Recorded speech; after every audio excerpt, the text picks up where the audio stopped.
আসসালামু আলাইকুম রহমতুল্লাহ। বিসমিল্লাহির রহমানির রহিম।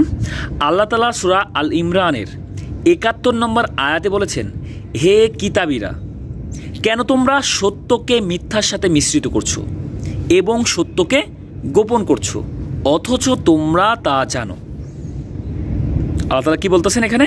যে হে কিতাবীরা, কিতাবীরা বলতে ইনজিল কিতাব ও তাওরাত কিতাবের অনুসারীদেরকে বলতেছেন যে হে কিতাবীরা, কেন তোমরা সত্যকে মিথ্যার সাথে মিশ্রিত করছো এবং সত্যকে গোপন করছো, অথচ তোমরা তা জানো। কিভাবে সত্যটা তারা জানে, কিভাবে গোপন করতেছে?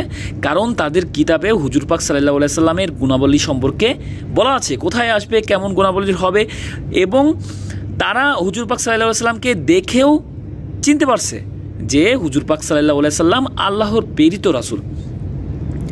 তারপরেও তারা অস্বীকার করেছে, স্বীকার করে নাই, হুজুর পাক সাল্লাল্লাহু আলাইহি সাল্লামের আনুগত্য করে নাই, এবং এটা যে তাদের কিতাবে আছে এটা প্রকাশও করে নাই, শুধুমাত্র বংশগত বিদ্বেষের কারণে। কারণ তারা ভাবছিল যে শেষ রাসূল, শেষ নবী তাদের বংশে আসবে, কিন্তু তাদের বংশে আসে নাই।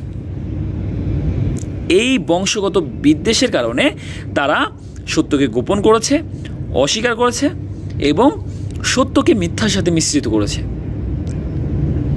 আল্লাহ তাআলা আমাদের সবাইকে বোঝার মতো তৌফিক দান করুক এবং আল্লাহ রাসূলের মাধ্যমে যা কিছু আমাদের কাছে পাঠিয়েছে তা গ্রহণ করা এবং তারপরে আমল করা তৌফিক দান করুক। সবাই ৫ ওয়াক্ত নামাজ পড়বেন এবং আপনার আশেপাশে যারা রয়েছে, যারা নামাজ পড়ে না, হতে পারে আপনার পিতামাতা, আপনার সন্তান, আপনার স্ত্রী, আপনার ভাই বোন, আপনার পাড়া প্রতিবেশী, আপনার আত্মীয় স্বজন, আপনার বন্ধুবান্ধব, সবাই যারা নামাজ পড়ে না, সবাইকে ৫ ওয়াক্ত নামাজের দাওয়াত দিন এবং সবাইকে ৫ ওয়াক্ত নামাজের মধ্যে নিয়ে চলে আসুন। আর এর প্রতিদান অবশ্যই একদিন আপনি পাবেন ইনশাআল্লাহ, যেদিন আপনি আল্লাহর সামনে দাঁড়াবেন।